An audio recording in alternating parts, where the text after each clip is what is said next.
The old joke goes, when is a door not a door? The answer? When it's ajar. Although, for today's special guest here on the Flame Trench, it's actually a hatch. Roll the intro. And here we go.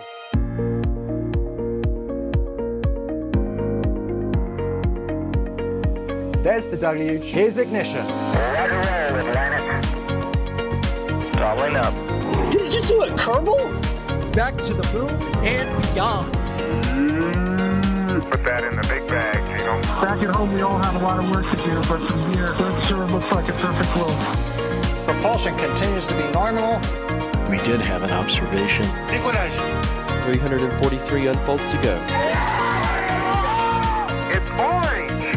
Water towers can fly!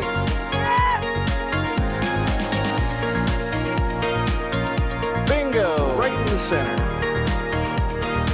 Where's Jacqueline? There it is! That was surreal. That's not what we want to see. No! Oh my God. Yikes. You bet. Sure. We don't need any more of these. Welcome, everybody, to the Flame Trench. This is our weekly news show where typically we would go over all the things happening this week in spaceflight and get to talk about them with you, but we have an extremely special episode for you today. A special guest, someone who we love here at NSF and is so glad is able to join us, who had a literal hands-on involvement on Artemis II. I am Sawyer Rosenstein. I will be your host. And let me introduce who will be joining me here from the NSF side before we get to our special guest. Also joining me today is D Wise. D, how's it going? It is going really well. It's a wonderful day, and this is going to be a very, very fun interview. So, of course, if you have questions for our special guest, be sure to drop them in chat and at NASASpaceflight to make sure that we get them, and I'll organize those and get them all together so we can get all your questions asked. Absolutely, and I'm sure you're going to have a lot of questions for our guest today. Our guest today is the lead of the closeout crew for Artemis II, who also works on the vehicle there. So let's introduce today's special guest, Taylor Hose, #1 on the closeout crew. Taylor, how's it going? Good. How are you guys doing? I'm a big fan, so thank you guys for having me. Happy to be here. It is such an honor to have you here. Thanks again for joining us. And I'm sure if anyone watched any of our coverage or anything related to Artemis, the crew getting inside the capsule, getting suited, locked in, and then the hatch closed and everything, this man has had an involvement in it. So let's kick things off right away here with some of these questions. So what exactly is your role for Artemis II and just for the Artemis program in general? I actually do quite a lot, mainly working on the vehicle. As you said, I'm the closeout crew lead. So if you don't know closeout crew, that's a team that gets the astronauts suited up to the launch pad, gets the helmets and gloves on, assists them into the vehicle, does all the strap-in, comm, cooling, air connections, restraint connections, make sure the vehicle's good to fly. And then we close the hatches. There's a lot of work that goes into that. And we make sure the vehicle is fully closed out, and then we head out right before launch. But my main job is a Orion technician. So I work on processing Orion, getting it ready to fly. So that includes, uploading hypergolic fuels, high pressure gases, ammonia, installing payloads, integrating the launch abort system. And I'm also the subject matter expert for the spacecraft operator certification. So to actually operate the control panels and power up the spaceship and everything like that. So pretty much anything Orion after it's turned over from Lockheed, my team has a direct role in. That is so cool. So yeah, of course, we see you mostly on launch day when it came to Artemis. So let's start with that. So I mean, we saw some video of you guys rolling out to the pad and everything with the vehicle all fueled, ready to go there. Is there any kind of ritual or tradition that you guys do before you head out to the pad? So we started closeout crew for Artemis from like the ground up. So there was no previous traditions because no one on the current closeout crew, except for one of the backup suit techs, was on shuttle closeout crew. So we were building it, like I said, from the ground up.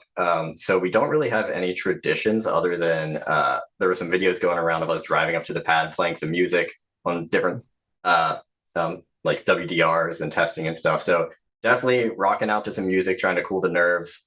A lot of people told me, because I had a flat tire on launch day, that has to be a tradition. I have to pop a tire on launch day because that was the glitch for the Artemis II launch. So let's hope that doesn't become a tradition. But no, I would definitely say, yeah, just roll on to some music and just hanging out in the truck right before to kind of ease the nerves and just hang out for a little bit. I mean, Yuri Gagarin urinated on a tire. Now you popped the tire. So there you go. New traditions. The other thing I remember from that video is you had some bobbleheads on the dashboard. Who are they? Yeah, so absolutely, we have 4 astronaut Lego figures on our dashboard, as well as the Lego figure of Charlie Blackwell Thompson. She actually has her own Lego figure. So we have the 4 astronauts and then Charlie, and they're kind of right up front as we're driving up, so we can remember what we're doing this for, who we're doing this for. So, and we're all huge Lego fans, so we had to put some Legos in there somewhere. Nice. Yeah, Charlie Blackwell Thompson, by the way, was the launch director there, so the lead of that part of the campaign.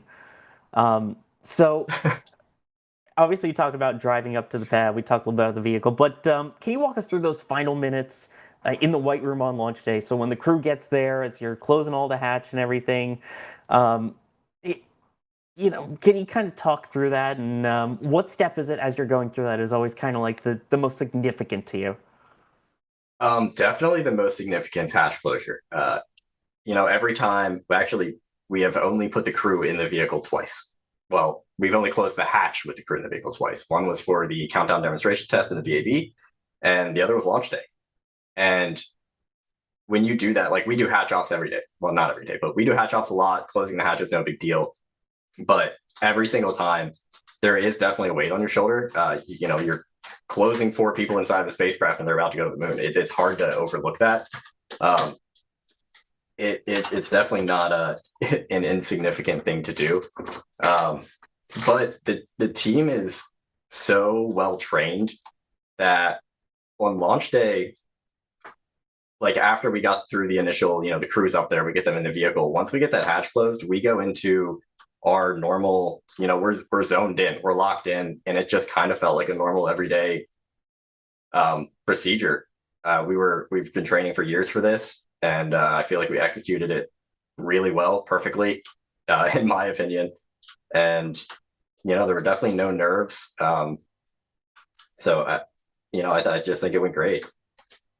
Yeah, I mean, it looked really smooth. I'm sure you guys practiced that so many times and everything. Did it almost feel too smooth? Because I know we kept talking about on the broadcast of, this is going too well. What's happening that's going to go wrong here? Absolutely. No, we felt the same way. We did a lot of, non-televised, demos of pretty much doing exactly this, just, no crew, obviously. We did the 2 WDRs, and every single one of those we had to choose. Every one of them. CDDT went horribly. We just had a bunch of things go wrong outside of our control. It was a lot of the ground systems and stuff like that. But every time we did something would happen, and then we'd have our post-test debriefing and say, okay, this is an issue. Let's figure out how to fix it. And then it would get fixed. So it would not be an issue anymore. But as we progressed further and further, it was really cool to see. We had all these major issues at the beginning, and then they came down to like the last time we did a demo is like we had these little, just minuscule, like this could be fixed. It's not a huge deal. So it's cool to see that progression. And then on launch day, I mean, there were no issues. You're sitting there the entire time, every time we've done this, having huge issues, and then all of a sudden everything's just perfect. And it's like, it's the training. We've trained for this for so long. We've prepped for this, and it's really paying off right now. And it was an awesome thing to experience. I mean, you made it look like it was as easy as just closing a door to your house. I'm sure there's a lot more involved. I wish. Yeah, it's a very complex system. Oh man, that's amazing. Because obviously you pointed out the first one there you did with the TCDT originally was with inside the VAB. And then, of course, you did one out there at the pad as well. Only a few of them with the vehicle actually fully fueled through all of that. So I got to know what it sounded like there. What does Artemis sound like out at the pad fully fueled? You know, this may be disappointing to hear for a lot of people. You couldn't hear the croaking or creaking or groaning or any of that people talk about during shuttle. Now, what you do hear are all the purges. There's so many purges on that vehicle that are really strong, so it just sounds like a bunch of purges going on. And trust me, every time I was up there, as we were walking to the white room, I'd be like, come on, can I hear something? Just a little bit, but we couldn't, at least up on the 274 level. Now it could be a different story for the crew because they walked out right on zero deck, right next to the engines and the tanks. But as far as what we experienced, we definitely didn't hear anything like they did during shuttle or Apollo, unfortunately. That hurts my shuttle heart so I much. I know. Oh man, that's yeah.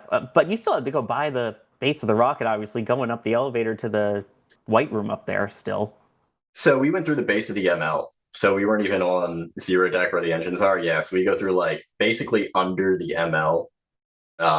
There's a whole area, a room underneath pretty much. So we go through there, we get our equipment cards and everything. So we weren't on zero deck where the actual rocket is at all. So oh wow, I didn't even know that was back there. Yeah, there's actually two rooms under the ML. So cool. Were there any memorable words or vibes or like little moments that you had with the crew right before you closed the hatch? Like, were there any jokes? Did they say anything significant to you? So there were a few actually. So the funny thing is, if you know me, I like talking about what I do on X. I post there a lot, talking about Artemis and closeout crew and what we're up to and stuff like that. I just like sharing what we do.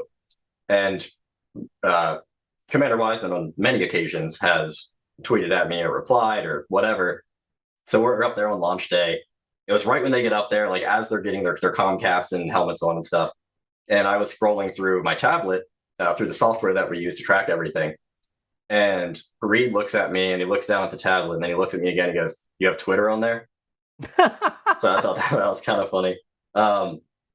Another one. So we had Reed and Jeremy in the vehicle, and after we get them in, it's about 10 minutes to get them strapped in before the Aspen suit tech are ready for the next two crew members. So we were standing out there with Victor and Christina, and we're under some stress. They're under, I'm sure, just an immense amount of stress. I can't even imagine. I'm trying to pay attention to what's going on in the vehicle and what's going on outside. So it kind of got a little quiet. So I don't know why. I looked at Victor and Christina. I was like, so, like, and it was dead silent. And I was like, so you guys have any cool weekend plans? And Victor just kind of like gives me a look and he just busts out laughing. He goes, actually, we do have some pretty cool weekend plans because that's when they were doing the lunar flyby. So that was pretty cool. That's amazing. That was a great shot of you working in there too, with all the patches and everything on there. Love that picture. Yeah. So you have all of these things that have to happen exactly precise with, getting everyone in, making sure all the connections are there, getting all the seals and everything tight. I guess from your perspective, what is the single trickiest or critical step in the whole thing? Was it one of those that like kept you up at night going, oh, this has to go absolutely right? Any of our leak checks. Suit leak check, when they're in the vehicle, there's a time, about a 5-minute period where the vehicle's pressurizing the suits. We still have our Aspen suit tech in there. If we have a leak during that, that's a big deal. We gotta undo umbilicals, helmets, gloves, try to fix that leak, which is why our suit tech and Asp are so highly trained in the spacesuits. Luckily, we've never had to deal with that, but that's one of those things. If that happens, that could take a lot of time. And any of our other leak checks are hatch seal leak check. If we fail that, we have to open up the hatch and re-clean everything, and that's a huge time hit. And I mean, obviously, the big one's going to be if there's an emergency. We train for emergency scenarios a lot. It's ingrained in our bones at this point of what we're going to do, how we're going to get people to the baskets, how we're going to command response, stuff like that. But that's always obviously the worst case scenario that we have in the back of our minds that definitely keeps you up. But Charlie always told us she's not sending us to the pad unless that vehicle is 100% safe and good to go. So it's never expect that to happen, but always in the back of the mind. Yeah, and that's the other thing. I mean, has to be so well choreographed because you could be the difference between launching on time or not making it to launch day at all. Is that in the back of your mind too? Oh, absolutely. So for probably 3 years now, we've had weekly meetings called the crew time on back meetings, which that is everything that has to happen from the time Reed enters the vehicle till we get off the pad. And it's timed down to the minute. Like they'd ask me, all right, you guys have to do this little thing. How long is that going to take? And I'd have to be like 2 minutes, 1 minute, 4 minutes. Like everything is down to the minute. We have 157 individual items that have to be accomplished, and each of those are tracked down to the second, pretty much. And I will say, it's a very complicated system. The entire thing is it's meant for space. It's not meant for ground, right? So it's very difficult to deal with. It's a very difficult system.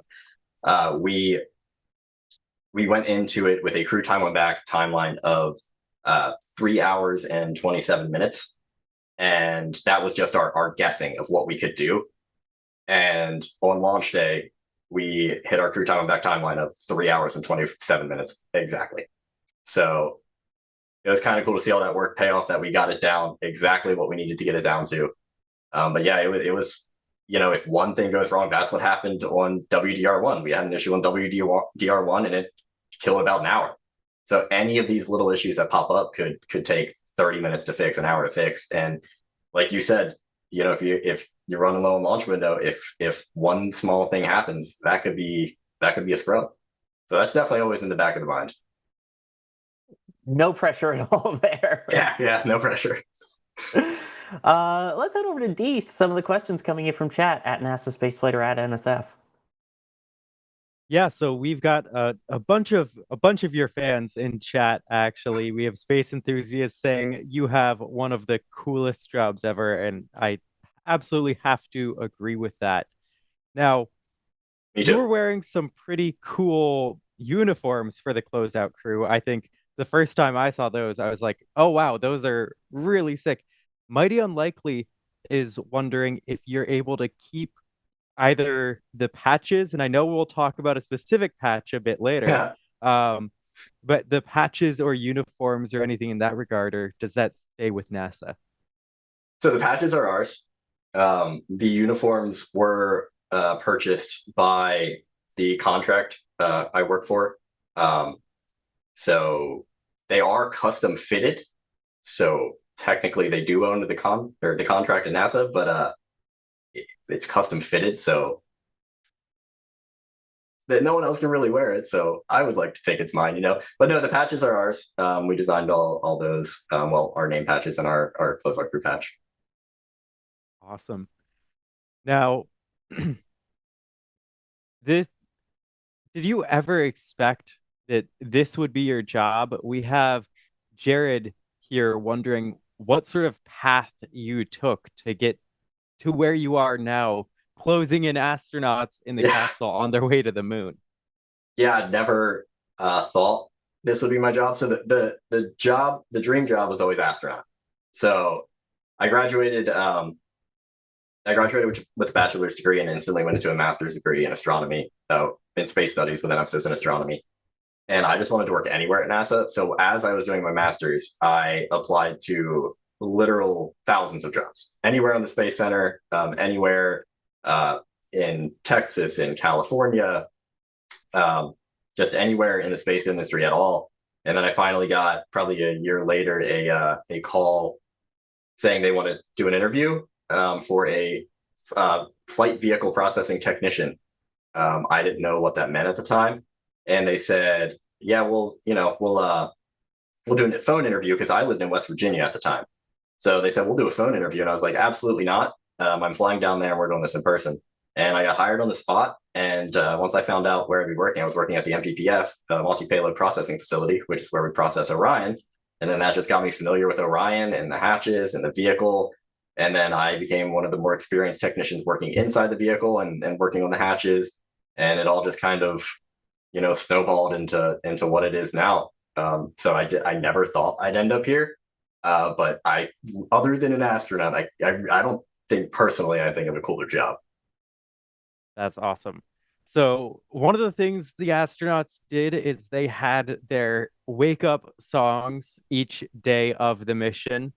And Space Enthusiast is wondering if you have a favorite of those. And I'll tack on to that if you have a favorite song that you listen to while driving up to the pad for closeout. Um, I don't know if I have a favorite one of their wake up songs, but I do think it was funny. They were playing what was it, Pink Pony Club, and Yep. they stopped it like halfway through, and Christina just got really angry. I thought that was hilarious.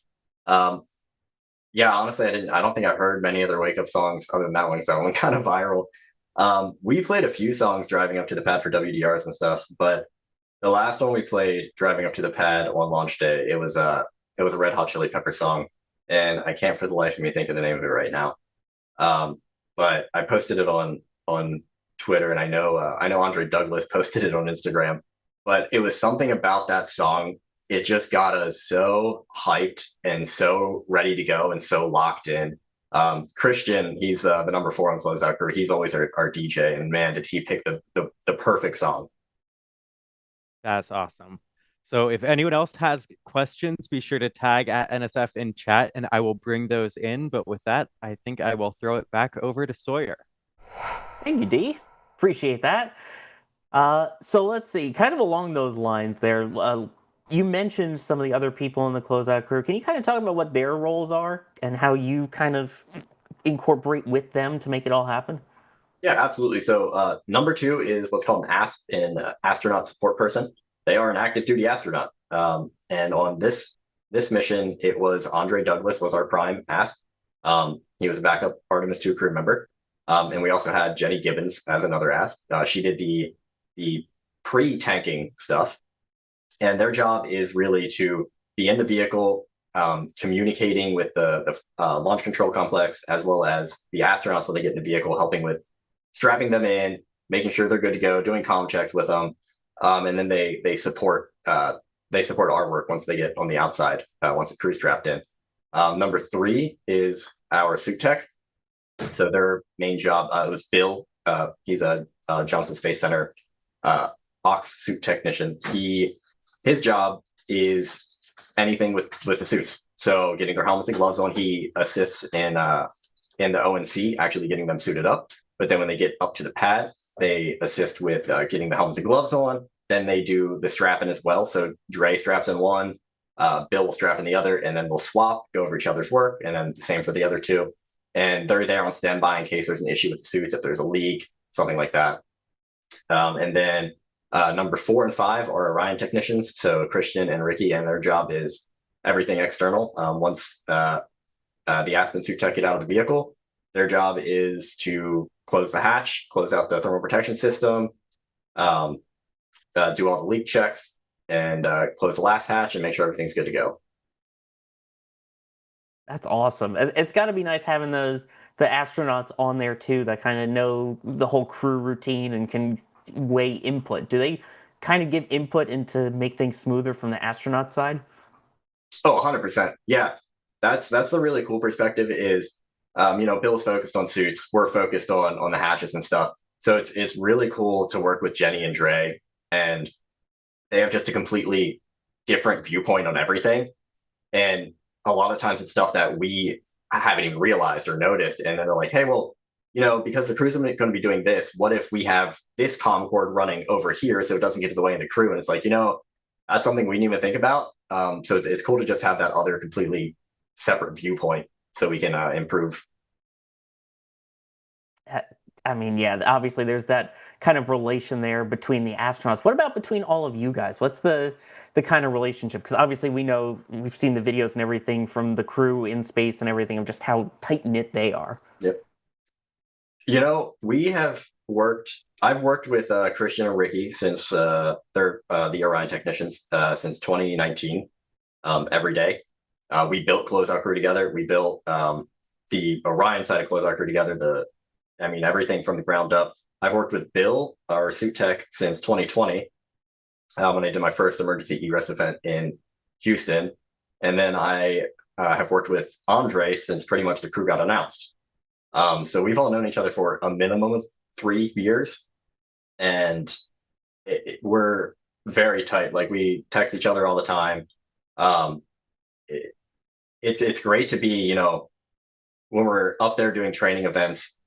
If we have to stand down or something, it's cool. We can all just hang out together. There's no stress. There's no pressure. I'll tell you one cool thing.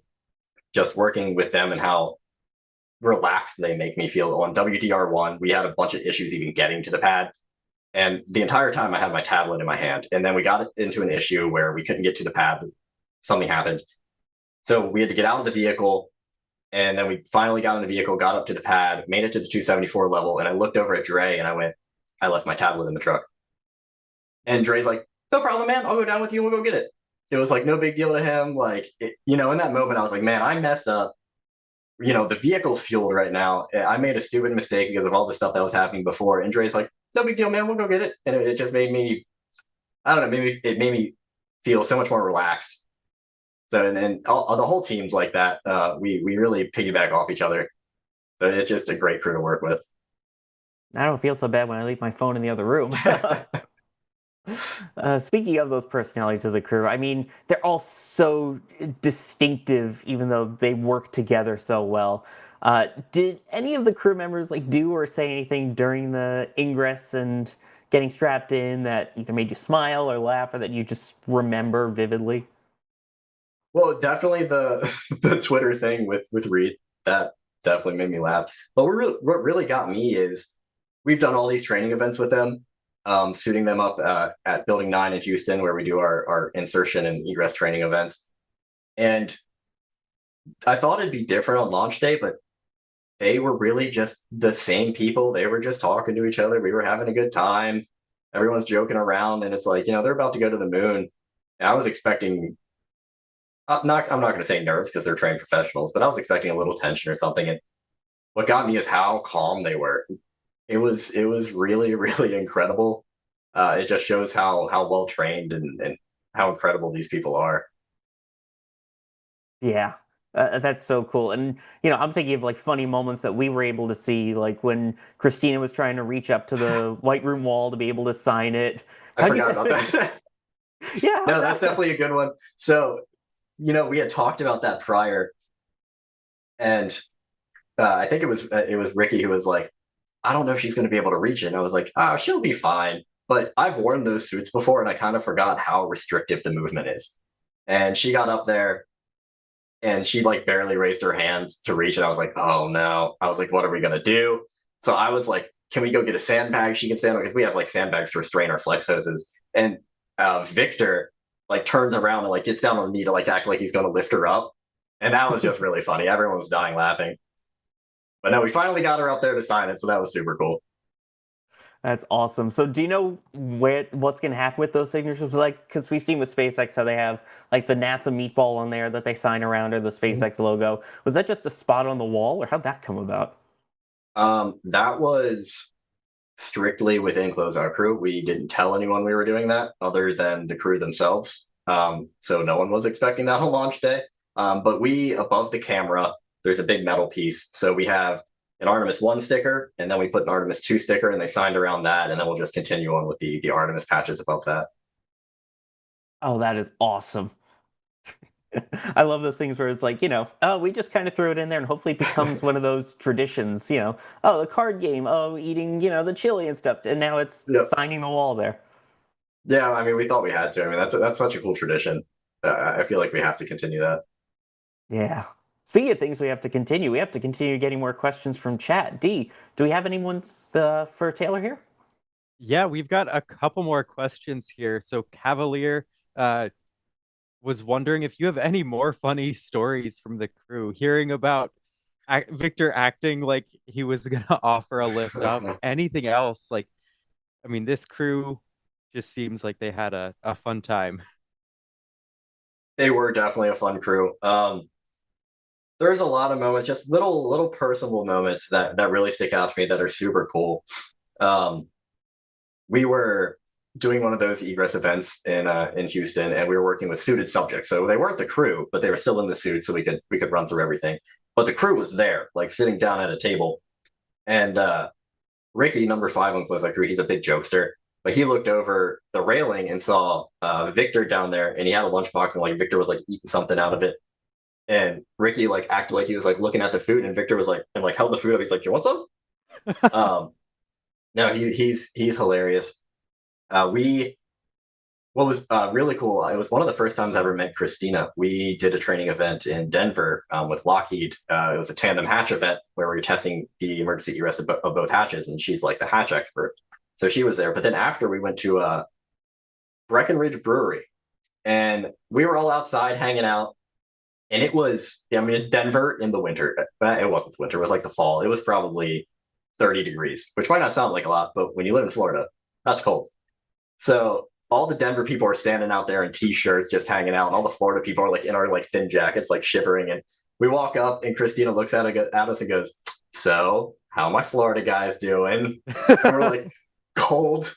But then we all went inside with her, and they had like this little area on the side with some couches and stuff, and we are just hanging out and talking and just having a good time. That's awesome. So speaking of weather, Mighty Unlikely was wondering if there are any weather conditions that are good for launch, but like make your time in the White Room a bad time. Like if it's a really hot sunny day, is it just a pain to be up there? So actually on the ML, when it's at the pad on the 274 level, it's never really bad up there. On a normal day, there's a nice breeze from the ocean. It's great up on the level. Now, when it really sucks is when it's really, really, really cold and you have that ocean breeze. We had that right before WDR1. There was a wind chill of like 13 degrees or something, and we were up there, and that was pretty miserable. But on a normal day, it's fine. I will say rain will ruin everything because all of our stuff it has clean levels and stuff like that. So anything getting wet is not optimal. So rain would be a bad time for us. All right, we've got two more here. Being up there on level with a fully fueled rocket, does that just give you a lump in your throat? That one's from BRNR. So definitely for WDR1 and a little for WDR2, it did. I'd never done it. No one on the team had ever done it. It was very new to all of us. But once you're in the White Room, you're kind of secluded. Like obviously, you're on top of a rocket, but once you get into the work and you start rolling, it's kind of crazy how it just went to the back of my mind. Now we're always in the back of our mind, always thinking about, something could happen. We have to be ready to egress, whatever. But it just felt kind of like a normal day. You're just going through our normal job, closing the hatch, closing it out. So WDR1 definitely some nerves. I'm not going to lie. But halfway through it, Christian number 4 looked at me. He goes, "Man, I kind of forgot like this thing was fueled." And I was like, "Yeah, it just feels like a normal launch day." It was weird. So then we had to go back and say, we need to be more focused on that this rocket is fueled. So for WDR2, we were more calm about going up there, but then we kept saying, "All right, this thing's fueled. We got to be ready to go." So yeah, it wasn't as bad as I thought it was going to be, if that makes sense. That's really cool. I mean, and once you got to launch day, everything went really smoothly.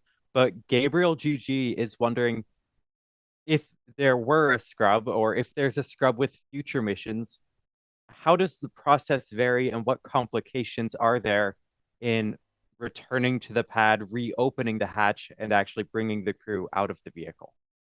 Yep, that is a great question because we trained for that a lot because, I mean, we just kind of assumed it was going to scrub. It's a manned launch. It happens a lot. So we were just ready for it. But there's immediate things that have to happen. They have to safe the vehicle. Once the vehicle's safe, that takes a little bit. Then we just go back out to the pad. We get all of our stuff back up there. And then we have some stuff we have to do in the White Room. We have to do some connections to the last hatch. We have to pop the last hatch open. Then we have to put the purge barrier in. It's this barrier that goes between the crew module and the last hatch. And then once we do that, we'll tell the launch team, we're good, we're set up. And then the crew on the inside will actually open the crew module hatch because it's a lot easier for them to do it than it is for us to do it. We have to remove TPS panels and cut safety wire and take caps off.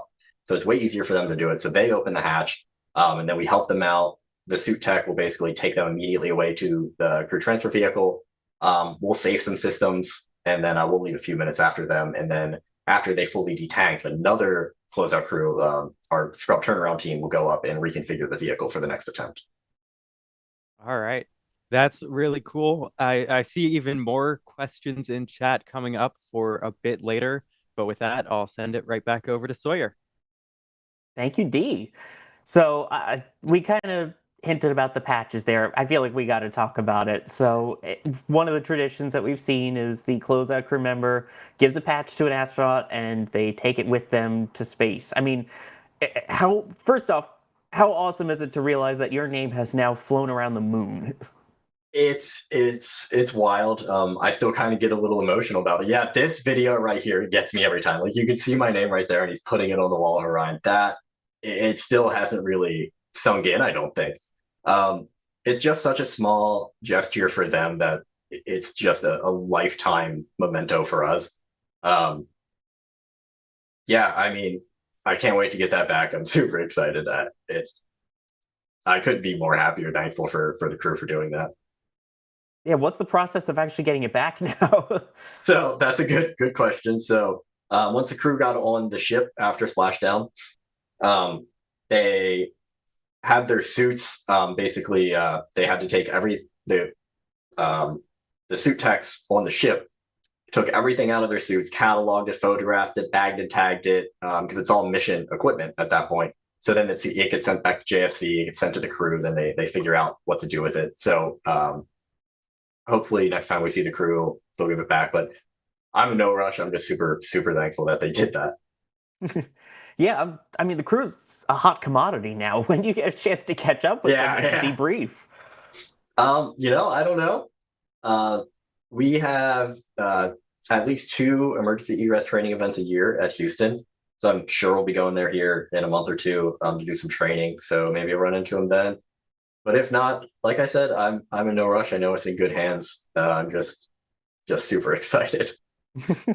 I guess next time if you're at the New York Stock Exchange again, when yeah, I'll stop by. Speaking of stopping by, have you stopped by the mobile launcher since launch and see how it looks and what the condition is post-launch? Yeah, we were out there actually helping with they do these huge walks just around the entire launch complex looking for anything. So we were out there for about half a day just walking through the fields, looking for any FOD, anything like that, foreign object debris or anything like that. We did go up to the ML, but I only went into, it's called A deck. It's that deck that's under the engine section, basically, where we have all of our equipment. We just went up there to get our equipment and bring it back down. But overall, from what I've seen, yeah, the pictures, it looks way better than Artemis 1 did. So yeah, it's the elevator door blown in. I don't think it was. Like I said, I didn't see it, but I didn't hear anything that it was. Yeah, that was the big thing from Artemis 1. Yes, it was. Yes, it was. Also, it was interesting. We saw the slide wire baskets actually drop away right at liftoff. Was that something that you guys played a part in, and have you actually gotten to ride on them? No, we did not play a part. That was all automated through the LCC. They initiated all that. They drop on T0 just to get them out of the shockwave. No, we have not ridden on them. I very much want to.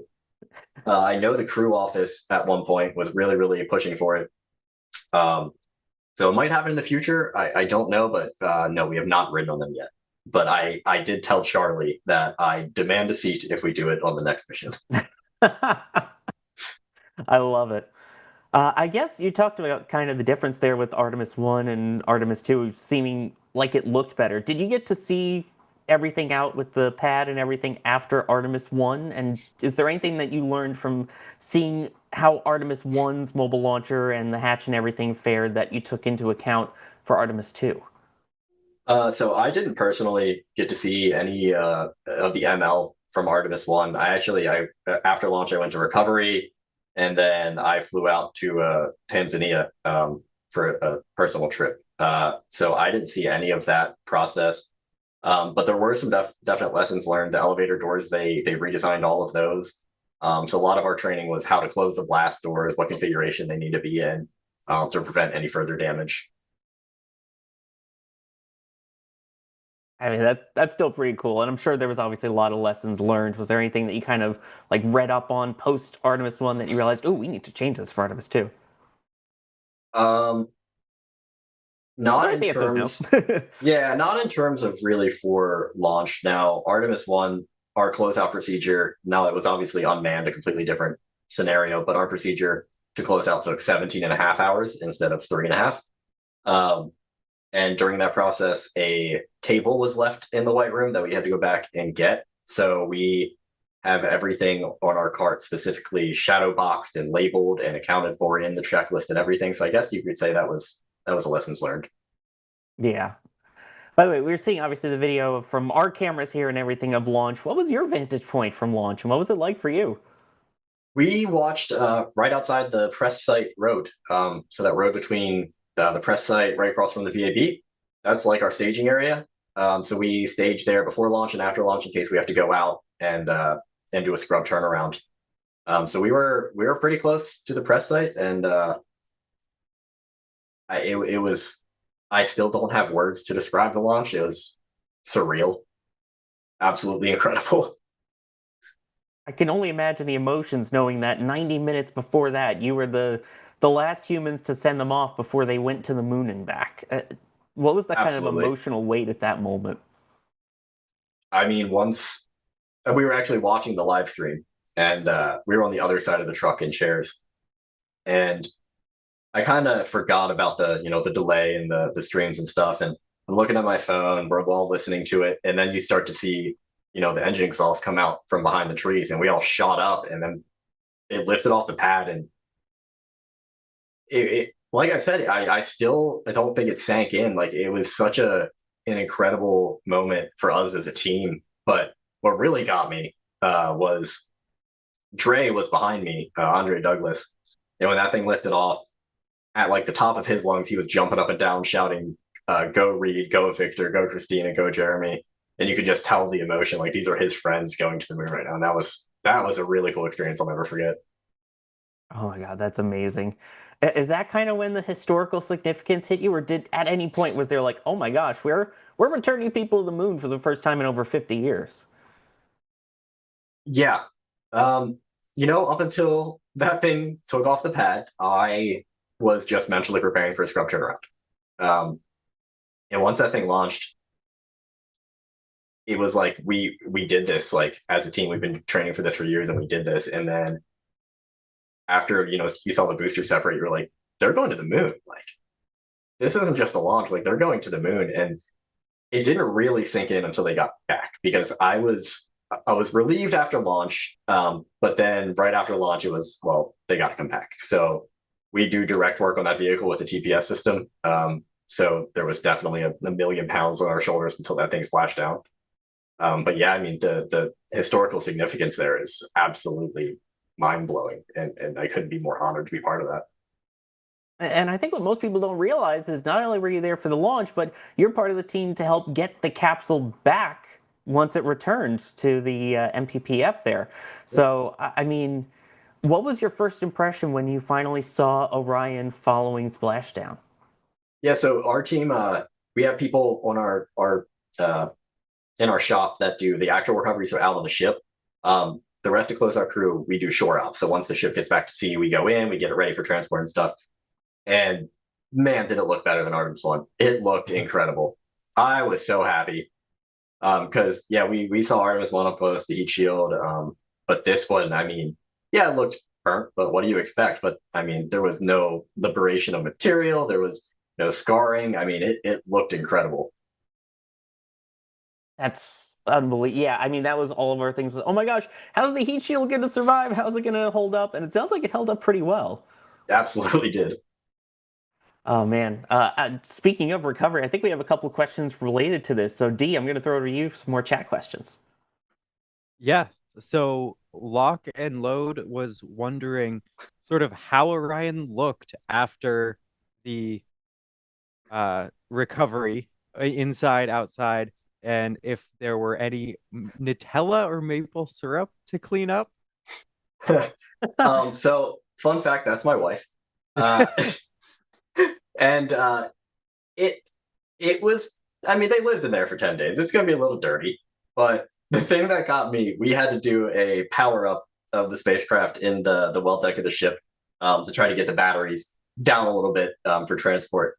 And you have your 3 display units, and on the middle display unit, there was definitely a smudge of maple syrup. We tried cleaning it off, and it was like, this is 100% maple syrup. And there's a video of Reed eating maple syrup by the hatch, and you see a little bit of it, like you see like 2 little blobs come out and start floating away, and I guarantee you that's what it's from.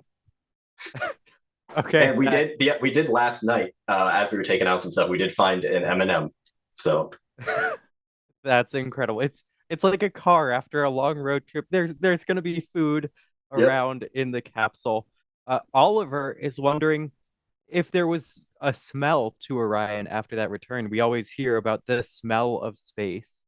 Was there any of that? So on the outside, it definitely did have like a burnt smell. I mean, it smelled burned a little bit, and that only lasted for a day or two. Now, I wasn't one of the first people back in. They did say it definitely had a smell on the inside, but they said it wasn't awful, anything they couldn't deal with.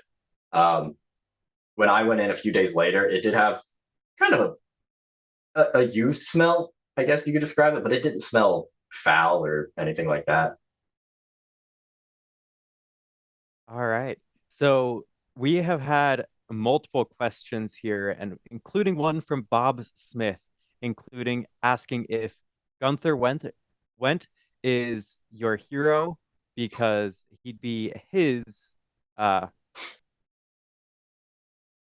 Yeah. So Gunther Wendt he was the pad leader for Apollo and Gemini, and I believe maybe Mercury. So he did what I do, and he kind of built the foundation for this. So absolutely, and you hear stories from Apollo astronauts and stuff where they were all joking around with Gunther Wendt, and it's definitely something to strive for, to have that relationship with the crew where they trust you so much to work on this vehicle and to get them in safe and bring them home safe. So yeah. All right. So we have only the most serious questions here. And this is actually one that we've had from several people, including Mr. Fluffy, who wonders if you have any information on the chair. Yeah, we were. Yes, I did see the chair fiasco. I believe that was on, what floor would that have been? That would have been the 26th floor, maybe. Yeah, so I believe that is the floor that we did some processing on for the potable water system. So I believe that's where that chair came from. I have not seen said famous chair, but no, I did watch the whole chair fiasco unfold. It was very entertaining.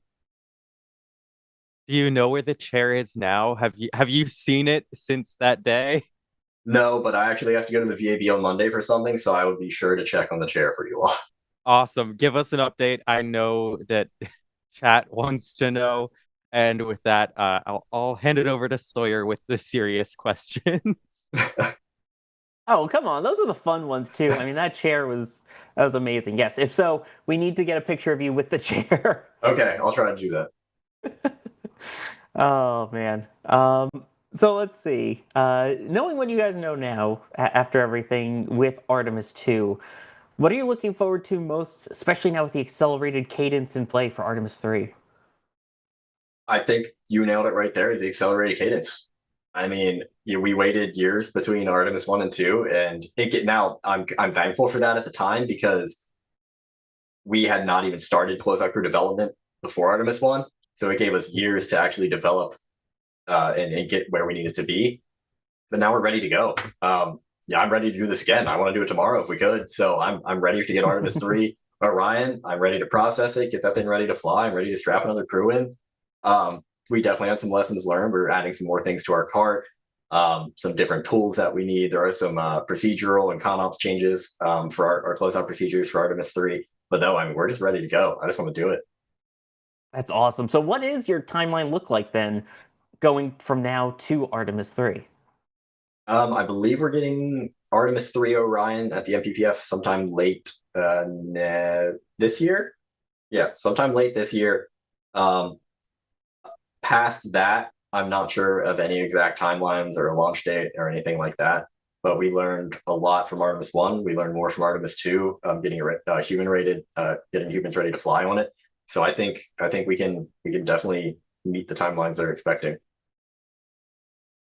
So, what's going to happen to integrity then? Obviously, it's gone around the moon and everything, and then splashed down. It's back to KSC already. So, what's going to happen to her? So since Integrity got back 2 weeks ago, my days are so messed up at this point. There's been a lot of work done already. Lockheed has removed a lot of the panels, the TPS panels on the outside to do detailed inspections. We've gone in and removed everything pretty much. There's not a lot in there anymore. We removed all the seats, the rails that seats sit on, walls, panels, acoustic blankets. After that, we are going to Lockheed's going to take it, and they're going to take the heat shield off for further examination, and then it comes back to us, and our team is going to deservice it. So we're going to deservice the ammonia system. We're going to deservice high pressure gas, and we're going to deservice hydrazine.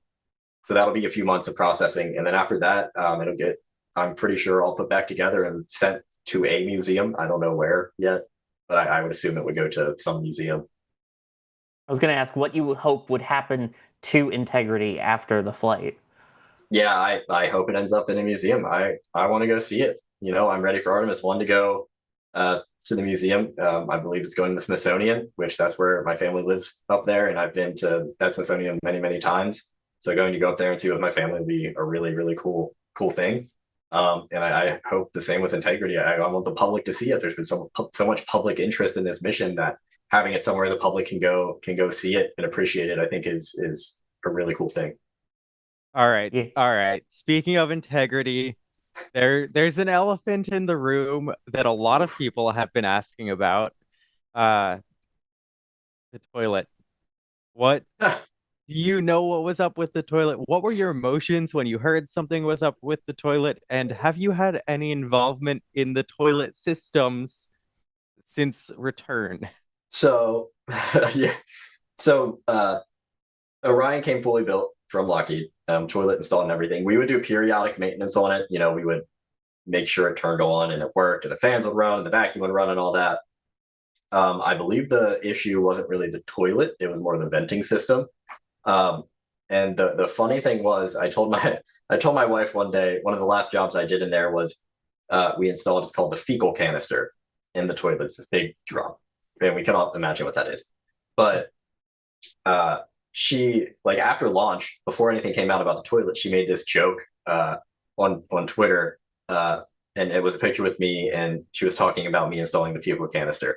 And then, I'm not kidding you, 10 minutes later, the headline was Artemis 2 having issues with toilet. And I was like, delete it. Because I didn't know what it was. But no, it ended up being the venting system. Something was wrong with the venting system. But other than that, I don't really know. They did pull the toilet the other day. They're doing a bunch of analysis on it, and that whole system. So hopefully they figure that out. Yeah. So, I mean, launch day, no doubt, a lot of emotions. And Maurice is wondering if there's a back out closeout crew. Like, if you're sick on launch day, can other people step in? Yep, absolutely.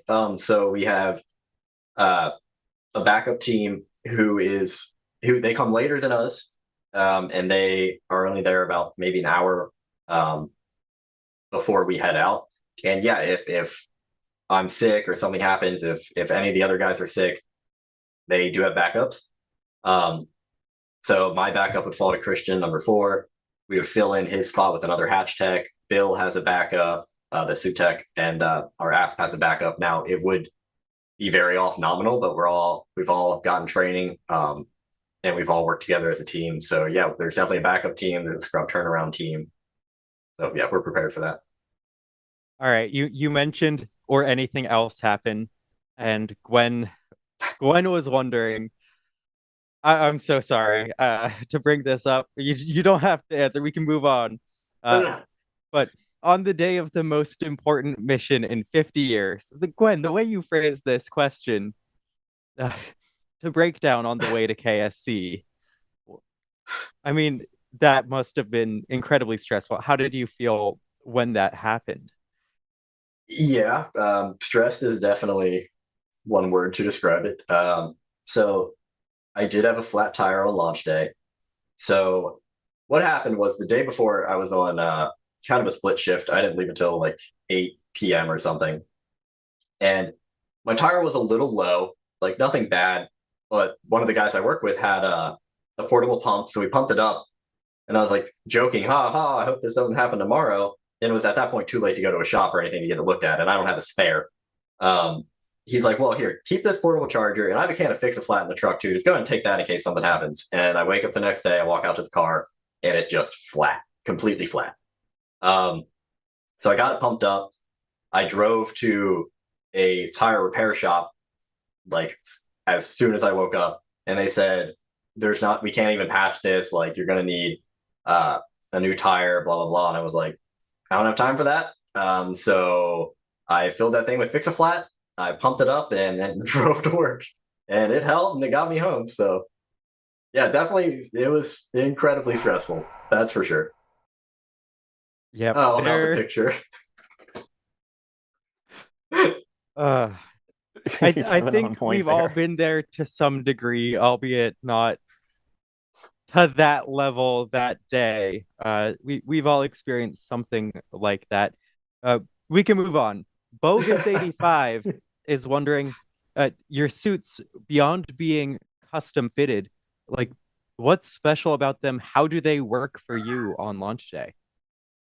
They're awesome. Now, years of time and effort went into these suits. Big shout out to Dustin Gobert. He's actually the Ox suit program engineer. So he's like in charge of the Ox suits. He really helped us with contacts and helping us develop these suits. They're obviously flame retardant. They have built-in knee pads, which are great because if you look at number 4 and 5, most of the time they're bent down on their knees installing panels on these little very hard to access areas. They have rescue straps that kind of mimic the flight crew's rescue straps because if something happens, fire rescue could need to rescue us as well. So they have full built-in harness with rescue straps. We have pockets with tethering mounts so we can tether our tools or equipment. I had a tethered rescue knife in one of mine. They have vents built in because it gets hot and the suits are heavy.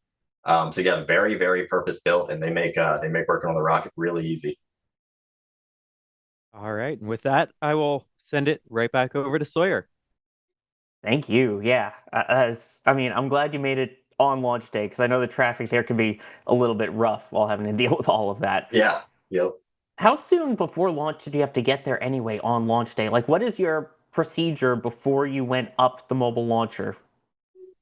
Yeah. So I wanted the team there about 4 hours before we got sent out to the pad. So we were there around 9 a.m., I want to say. And all of our stuff was pretty much done. There were a few things, like we loaded the truck with some ice water and some sandwiches and stuff. But everything was pretty much done. But that time was for us to kind of get together as a team and just kind of talk about, do we have this? Are we missing this? Should we go get this? It was just a time to kind of reflect and calm down the nerves and just make sure we were completely prepared to go. All right, I got to ask then, what sandwich did you have that made it so lucky that it launched on the first try? So we always just get the grab and go sandwiches from Publix. So, the Cuban's a good one, the roast beef, the turkey, just whatever's there. It's official. Pub subs fuel Pub subs. Artemis II. Absolutely. Oh, that is amazing. One thing I noticed, there you go, you can see the crew, their van, and your van. Did your van have anything special? Because obviously the Artemis II crew van seemed a lot fancier than your guys. What do you keep in the van? Yep, so it's a very purpose-built machine. It may not look fancy on the outside, but it has everything we need on the inside. So we have jump seats in there for everyone. We have handholds. We have big shelves along one whole side that we have all of our spare gear. We have spares and replacements for everything we could need. And all of that's in the truck, ready to go, labeled. We have specialized holders for our SCBA tanks, so the air tanks that we wear up there in the event of emergency. We have holders, quick release holders to put those in, so we can just walk in, put them on, and walk away. We have another toolbox in there.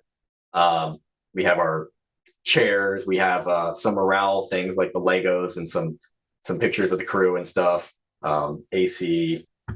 So it's everything we would need on launch day in the event of pretty much anything. At least it has air conditioning, so that's a positive to it. But man, it seems like a pretty decent sized van. There you go. You could see a look there of all of the equipment removed in it. But yeah, that's after it was emptied. Yeah. Still, I mean, the fact you got the little benches or the seat bench in the middle and everything to kind of hang out, all of that. Yep. I'm being told to ask, did you take the bread out of the truck before installing all the gear, or was there a surplus of bread? Bread and ice cream. Yeah, we had to take that out before we got it modified. Oh man, and there you go. You can see those are the Lego figures of the 4 astronauts and Charlie Blackwell Thompson. I didn't realize until this photo that she had her own Lego figurine too. That was really cool. Yeah. We love Lego, so. So did you guys as a crew build any of the Lego SLS stuff? Not as a crew, but I know at least me, Christian, and Ricky have all individually built a Lego SLS. So mine's right behind me. Nice. Yeah, should have had input into Lego there. Hey, yeah, you're missing a little bit on the hatch right here. This should be a different size piece. Yep. Contact me, Lego. I'll let you know in the details. Yeah. Another thing that's different from what we're seeing, we compare things a lot with how Shuttle was and all that. The fact that you had the double hatches to close on this one for the vehicle itself and the launch abort system shroud. How did that play into it? Like, how do you time out doing one for the other? What are the intricacies of trying to get it so you get the negative pressure, everything in between them just right? How does that work with 2 hatches versus 1? Yeah, so I will say the crew module hatch is pneumatically open and closed and mechanically latched and unlatched. The last hatch is mechanically closed and pneumatically latched and unlatched. So it's a completely different system for both of them. The last hatch, just because of the way it is, it's way easier to work on than the crew module hatch. It basically shove it closed, throw some pressure to it, and we're done. Take the connectors off and then put one panel on it, we're done. Crew module hatch is way more difficult to close. We have a lot of checkouts we have to do to verify latches. We have leak checks. We have to install big TPS panels. A lot of thermal protection system closeouts we have to do. It takes a majority of the time. And then once we get to the last hatch, it's like we're done in 30 minutes after we get to the last hatch. But we do have that purge barrier between the crew module and the last that we have to take out. But there's purges running through the SM, the last, the back shell of the crew module. So we don't really have to worry about any of that negative pressure. That's all being dealt with. Yeah, it's all those little things you don't realize. It's just, it's closing 2 hatches, right? No, there's more to it. I wish. By the way, did anyone ever go and try and fish out any parts of the launch abort system or the shroud to see how they fared? I don't know. They might have. Now I do know from AA2, they recovered that, and they actually have that hatch sitting. I forget where. It's at some NASA facility, and from what I've heard, it still works. Like, you can still close it and open it and stuff. Really? So, yeah. Okay. It was actually talked. They talked about using it as one of our trainers, like kind of refurbishing a little bit and using it as a training aid. So. Yeah, I guess that's a good question. What do you use for a trainer for something like that? How does the training actually work? So we don't have a high fidelity trainer right now. Now we do go to Denver to Lockheed's facility, and we work on their claw hatch a lot for the crew module and the launch board system. Me, Christian, and Ricky worked Artemis 1, so we worked with the hatches before. We do have, it's a very low fidelity trainer to practice installing the panels and stuff like that. But for Artemis 3, we're getting an actual high fidelity claw hatch trainer to train new technicians on. So that'll be great. Hey, finally! Only took 2 launches. Oh boy. D, I know we're getting a lot more questions coming in now. What do you got? Yeah, we've got a mix of questions. I'm going to try to cover the Artemis tied-in ones first before some of the more generic ones. But Mr. Fluffy, I'll come to that question. Philly fan in Titusville is wondering about the corded headsets used during closeout. Why not use cordless? Is there a reason? Yes. So everything in the White Room has to be. It's called Class 1 Div 2. Class 1 Division 2. It's you can't have any Bluetooth or radio frequencies or anything like that. So because of the pyros and the hypergalls and all that kind of stuff, you have to have explosion-proof contained devices. So our radio is on the wall. It has a special connector that we can only use wired headsets with. I have a special case on the tablet I was using, and had to have all radio frequencies and everything off except for Wi-Fi, which we do have in the White Room, surprisingly. But yeah, it's just the Class 1 Div 2 environment of the White Room. I wish we did not have wired headsets. Yeah, they were saying it would be easier to not drag the cord around, but I mean it makes Agreed. sense and it's important. Like you were saying earlier, with the fully fueled rocket, Yep. every bit of radiation or RF needs to be accounted for. So Absolutely. Space Enthusiast here has another one. Now that Artemis 2 is finished, and of course you're still doing work on the capsule for Artemis 2, what sort of preparation is happening for future missions? So we're prepping. We're getting ready to deservice Artemis 2, but we're prepping the servicing stand for Artemis 3. So just last week we were swapping out some flow meters, getting them upgraded for Artemis 3 for our hypergolic system. We have coming up in the summer, we're sending 6 people out to Houston to get certified as spacecraft operators. I know we're going to have egress events coming up soon to train some backup closeout crew members. Lots of training and lots of preps for servicing Artemis 3. Now, of course, you're focused on Orion and SLS, but Kerbal is wondering if you could work on any other vehicle, what would it be between? I mean, there's so many options now and more coming up. I would definitely work on one of the HLS landers. I just think anything. I want to do human spaceflight. I want to push the boundaries, go to the moon, to Mars, and I think one of the HLS systems would just be incredible. Now, obviously, I'm not ever going to give up closeout crew. This is my thing. This is what I want to do. But if I got kicked out, Christian comes from my job and kicks me out, I would definitely go to one of the HLS landers. So when you're working, like everyone's time is very scheduled, but people are on the clock from days in advance of launch. So Jeffrey was wondering if you have a duty time limit to your workday, and does that ever come into play with the closeout crew? Yeah, absolutely. So 12 hours is our max before you need a waiver. And then I think you might need another waiver after 14. And then once you get to 16, it's like you cannot pass 16. It's like a center director signature for emergencies only. I've done many 12s. I've done many over 12s. And for Artemis 1, I got to that 16-hour mark, and then they kicked me out. So yeah, we definitely we have time limits to maintain personnel safety. October Sky, this is a bit of a funny one.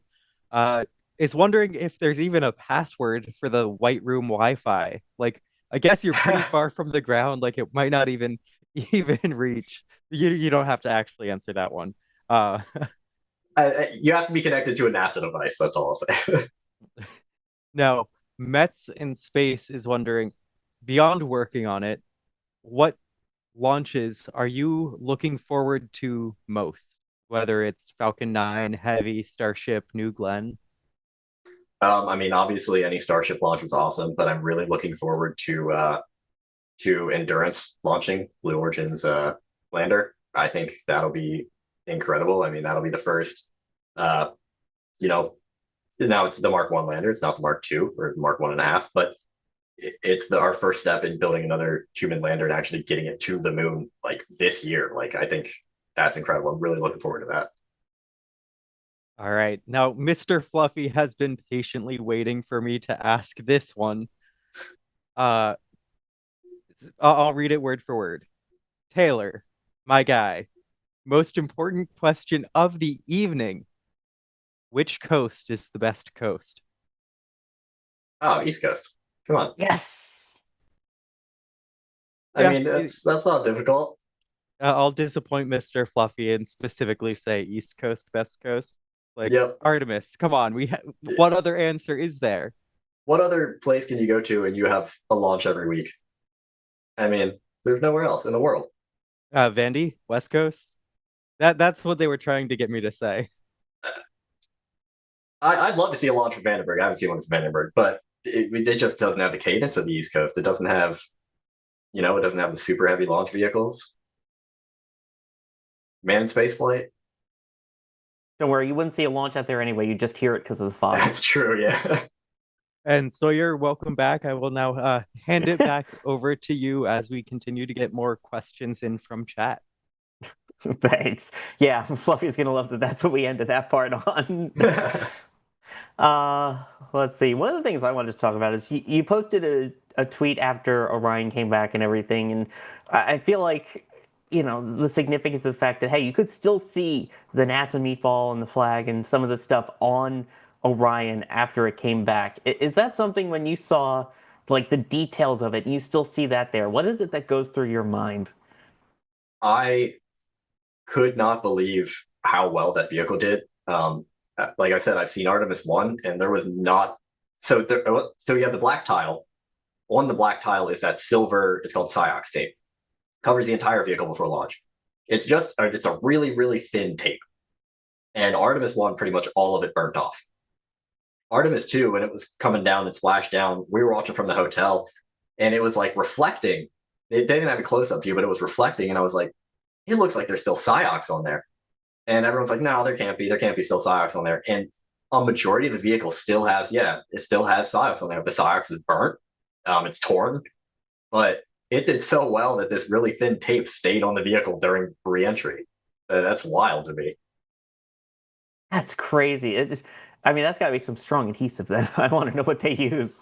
It is a nightmare to deal with, I will tell you that. Oh, really? It's just so thin and it wants to stick to itself like crazy. It wants to bubble. It's not fun to deal with, but it's pretty cool tape. So how does that get applied then? It's slowly. You just slowly stick it, and then we would always use a lint-free wipe to kind of squeegee it down as we were going. And we didn't do the actual tape install on the outside of the vehicle. That was Lockheed, but we did it on the panels, our TPS panels, and covering up some stuff we did on launch day. Nice. Are there any other little things about the vehicle that people might not realize? Again, like the tape and things on there. Are there any little quirks or things that as you're working on it, you're like, yep, that's Orion now? Huh. So I will say on the tiles, what they're installing the panels, we have two big panels we have to install.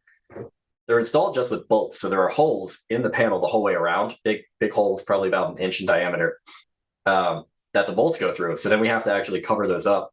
So we, for this mission, had brand new basically thermal barriers that were installed over those. Now, normally they'd be ceramic plugs, which are used on the rest of the vehicle, but they take an incredibly long time to install. So they gave us these cool little plugs that we got to install for closeouts. And now they did so well, they didn't even look like they were touched during reentry, that they're probably looking at using them other places as well. Wow. That's really cool. Yeah. So you mentioned earlier, by the way, that you haven't gotten to see the crew yet afterwards, at least gotten to talk with them enough to get patches back and things like that. But when you get to see the crew again, what is one thing that you either want to tell them or that you want to ask them? I'm sure they've heard it so many times, but I just want to say, like, how incredible it was to be on Earth for this mission, to see how they unified not only our country, but the world. Like, the entire world was just so invested in this mission, and it couldn't have come at a better time for our country or our world. And it was just incredible, these 4 people changing everybody's lives daily. And I know they know that, but I think it's just important that they know that. Yeah, I mean, that was one of the things about this mission. It really felt like it put NASA back on the map. What did that feel like to be, I don't want to say in the spotlight, but finally have the eyes back on what you do? That was a really cool feeling. People feel certain ways about different space agencies and missions and stuff, and it hasn't always been super positive for Artemis. But I mean, this mission, I think the public perception doing a 180 like overnight was incredible. Like seeing all the Artemis edits people were doing on TikTok and Twitter and stuff, and just the support was really awesome to just be a part of that. And people really care about what we're doing. Yeah, and now to see people as kids, especially dressing up as dressing up as part of the closeout crew with the white suits and everything, that's got to be quite a feeling. Yeah, it definitely gets you a little emotional. I did a speaking event last week, and one of the teachers there was saying, she has two daughters, and they were watching this thing dressed up in astronaut outfits. Now one wants to be a scientist, one wants to be an astronaut, and it's like being able to say you helped play a role in that, like even a small role, is just super awesome. That's amazing. And along those lines, I want to bring up when I was at my first ever shuttle launch, STS-130. Prior to one of the launch attempts, I actually got to meet one of the closeout crew. I think it was number 7, still in a suit and everything, and was just talking with him. And I still remember that conversation, the impact he had. And admittedly, the advice he gave me was about the launch itself, which was put the camera down and just watch it with your eyes, because it was my first ever launch. If you were to see someone at a launch in, with the closeout crew gear and everything on, what is some advice that you would give to that younger child who's just looking up to you going, oh my gosh, this person was out of the rocket? I would say, as cliche as it sounds, follow your dreams and don't ever give up. It took me applying for thousands of jobs to get to where I am. Just you can get to your dreams, you just can't get in the way of getting to your dreams. That's amazing. Yeah. And I mean, I'm sure there are people out there now after seeing this who want to get into working at NASA, for NASA. What advice do you have for those people? I guess it depends what level. You know, Kids, people going to high school and college, I would say study. I was really bad in college about studying, and it affected my grades. So I would say, yeah, college is fun, but this is going to set you up for the rest of your life. Take it seriously, study, and like I said earlier, don't give up. Yeah, you're not going to get your first job you apply for. It probably won't happen, but you will get a job in the field you want, and that's a foot in the door. And for me, it was going from an entry level technician who had never really touched a wrench to now I'm in charge of closing out the vehicle going to the moon. So you just keep applying, don't give up, just follow your dreams. That's amazing. Yeah, you saw the pictures there from the kid who was interviewed who was saying, why are you excited? Because we're going back to the bleeping moon. I mean, yeah. I feel like that was kind of the sentiment of that day. Absolutely. So I kind of asked about what you would want to talk to the crew about afterwards, of like thanking them and things like that. But what's one thing you want to know from the crew about the closeout procedure, about what it was like on launch day, any change? Is there anything you want to ask them about? So what did you think of X? Yeah, absolutely. I really want to get their input on things we can do to, I guess a way to put it is improve their experience. Did we help them, give them enough support getting into the vehicle? Did we, joke around, talk enough to make them feel more relaxed? Did we talk too much? Did we annoy them? Did they just want to be there in that moment of focus? I just want to know basically that, like, what can we do to make the next crew more comfortable, feel more at ease, feel more locked in and ready to go? Yeah, that's so cool. I'm just, everything I say, I know I keep saying, oh, it's so cool, because this is still mind-boggling to me, of the idea of, yeah, we're talking to the person who's in charge of getting these astronauts in the capsule, closed in, locked in, safe to go to the moon and back. And I think it's hopefully awesome we'll be too. doing this, and we'll hopefully be doing this for multiple crews to come, including the first crew to set foot on the surface of the moon since 1972. That's wild to think about. Speaking of cool, JS Web Productions is wondering what the coolest merch you've gotten from your job is. The coolest merch. Jenny Gibbons gave me a double-sided Artemis II challenge coin. That was definitely really cool, without a doubt. And that was before the double-sided patch came out. That was like over a year ago. So. That's so cool. So, mighty unlikely. Oh, please. Sorry. One more. So when I first started, and I started the closeout stuff, my boss gave me, it was a sign. It says astronaut parking. I don't know where he got it from. I'm not going to ask. But I've had it on my desk, and a lot of the astronauts who come through, I'll get them to sign it if I have it there. It's actually over there right now. Here, can I go get it? Give me one second.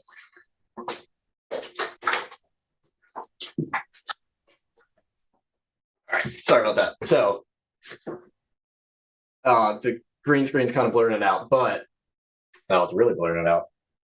That's unfortunate. All right, but it says astronaut parking, but I got a lot of astronauts to sign it. But I got Charlie Duke to sign it, so that's pretty awesome. Yeah. I will assume that it was being retired from a building with parking lot renovations. It's all above board. Yeah.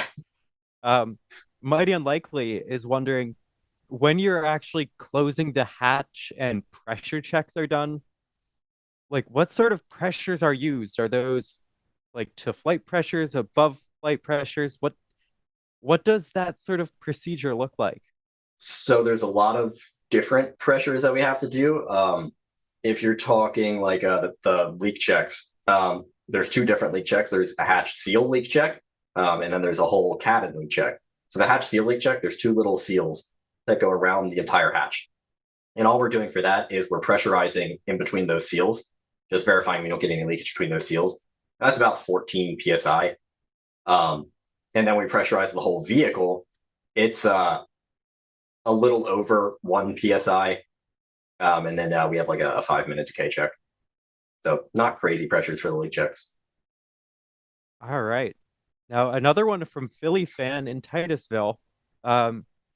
So Crew Dragon, when it came out, was very new by doing the load and go process with astronauts on board. And of course, Artemis and SLS uses the more tried and true methodology of loading without crew. But of course, now like Crew Dragon has proven its safety.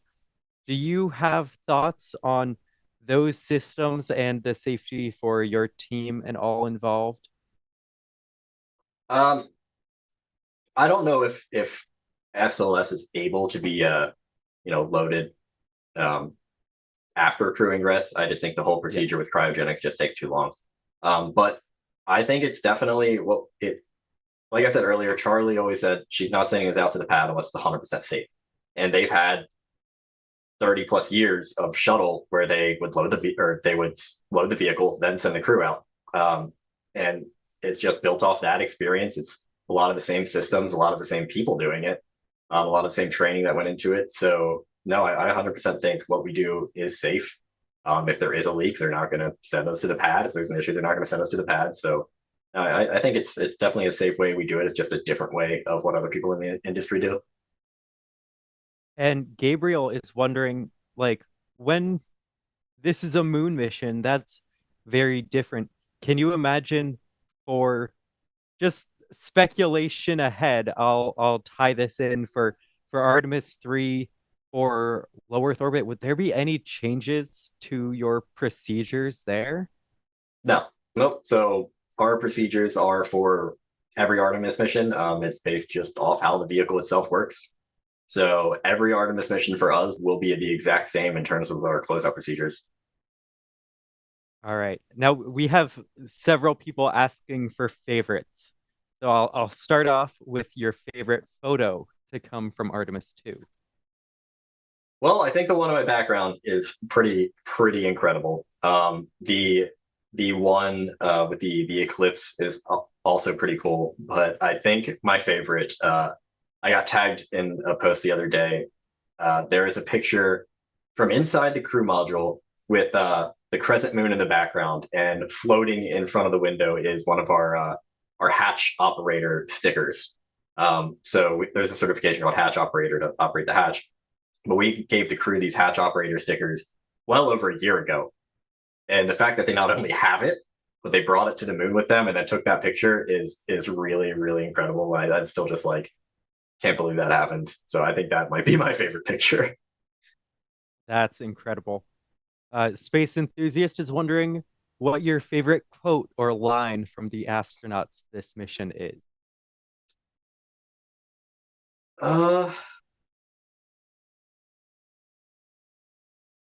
I can't really. I'm trying to think of some. I think not from the astronauts, but I think one of the most memorable quotes was "Copy Moonjoy." I think that was pretty cool. Um, yeah, I might have to come back to me on the crew one. I mean, they gave like especially when they're on TLI and they said, uh, this is for humanity or whatever they said. I think that whole speech was really cool. That's totally fair. I mean, it's hard to remember all of them. There are so many Yeah. out there. So Anthony was wondering, and also Eric Fraser were wondering your favorite NASA logo, whether it's the meatball or the worm. Oh man, this is gonna divide the audience. Um, I think I love them both so much. It's very close. It's not like I like one well over the other, but I think I gotta go with the meatball. All right. It's a classic. I can't complain Yep. about it. Oh, Yeah, that picture. that's so cool. All right. Now I'll do one more before throwing it back over to Sawyer. Kit is wondering if there are any sci-fi actors or characters that inspired you before you joined NASA. Oh yeah, I mean, uh, I've been a huge Star Wars fan my entire life. Mark Hamill was a big one. James Earl Jones. I gotta say, Matt Damon for Mark Watney in The Martian. I mean, I've read The Martian probably 15 times. So that was definitely a big one. Um, Jean-Luc Picard, Star Trek, Sir Patrick Stewart, any sci-fi basically. That's awesome. And I know you recently it was something of a Star Wars holiday. I did see your post about that one. Yep, yep. I am a massive Star Wars fan, and I actually talked to them on TikTok, and they invited me to the premiere of The Acolyte last year or the year before. So that was awesome. Yeah, there we go. That was my wife and I at the premiere of The Acolyte. That is so cool. And now I will throw it right back over to Sawyer. That's awesome. Gotta love when the significant other takes part in the nerdiness as well. Yeah, yep. She loves it too, which is awesome. Oh, wow. That's awesome. You got lucky there. Yeah, 100%. So I know we're starting to run a little bit short on time here. So is there anything that we haven't asked you that you want to bring up or talk about, or any final thoughts? Man, I just want to talk about how thankful I am for the whole closeout crew. Like I said, we've been working for years together. Uh, I just don't think people, like you said earlier, it's just closing some doors. How hard can it be? But the amount of training and procedure development and toolbox building and just everything that went into that is incredible. And I just want to thank Christian and Ricky. They did like the hands-on development of the closeout crew. So all of our toolboxes are carts. I kind of did more like the administrative part of it, but they were like the hands-on, like developing, hey, we need to do these procedures now instead of at this point. Bill and his backup suit tech, Mike, I mean, the amount they know about these oxsuit is incredible. I could never learn what they know about these suits and just how quickly and accurately they can do their jobs. Jenny and Dre are just two of the most amazing people I've ever met in my life.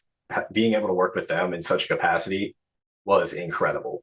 They're both just they're always just so happy. I don't know how they can always be just so happy. Nothing gets them frustrated, irritated, and just having their perspective from the astronaut side of it was just incredible. That's amazing. And I do want to thank D Wise, who's been taking the chat questions, who I believe has one final question for you. Oh, of course. So we asked what we didn't ask about that you wanted to talk about.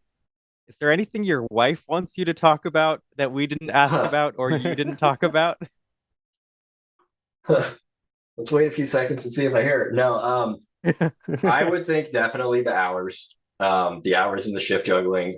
Anyone who works in the spaceflight industry, I'm sure it's the same everywhere. It's, you're always working. I'll be on second shift one day and immediately switch to first shift, and then I'll work a split shift the next day. And I'm working both weekend days, and then one weekend day next week. Oh, I have to work this holiday. It's a lot of missed holidays, missed time together, missed special occasions. So I'm sure she would say that, but I want to thank her for sticking with me and supporting me through this. That's amazing. Well, we definitely appreciate it so much, and thank you for being on here and answering all of these questions. Thank you guys so much for the opportunity. I had a great time. So Taylor Hose, if people want to keep up with all of your goings on, where can they find you on social media? I'm on X at Taylor Hose, or on TikTok at Taylor Hose. That's amazing. Taylor Hose, lead of the Artemis II closeout crew. Thank you so much for joining us here on the Flame Trench. Thank you, guys. D-Wise, thank you again for helping with those chat questions. What was that? I think that was my wife. There we go. We can get Mrs. Hose in there if she wants to say any final words. No, she left. Oh, man. And I think she asked who your #1 supporter is. Oh. Oh, I mean, without a doubt. 100% her. Yeah, I mean, it's not even close. Good. That's the right answer. Yes, and it has been an absolute pleasure. Thanks for being here, chat. Thank you for all the questions this evening. Yep. And I also want to give a shout out to Kevin Michael Reed, who's been producing in the background and also bringing up all of the tweets and videos and posts and everything. So stick around here at NSF. There's obviously a lot of Starship stuff still happening. Hopefully some more streams coming up very soon with Starship rolls and maybe lifts. So stick around for that. But thank you everyone for joining us for this special edition of the Flame Trench. I am Sawyer Rosenstein. I have been your host, and we will catch you all later.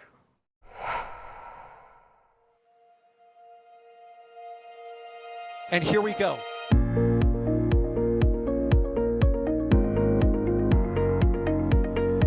There's the W. Here's ignition. Doubling up. Did it just do a Kerbal? Back to the moon and beyond. Put that in the big bag, Gino. Back at home, we all have a lot of work to do, but from here, it sure looks like a perfect world. Propulsion continues to be nominal. We did have an observation. 343 unfolds to go. It's orange. Water towers can fly!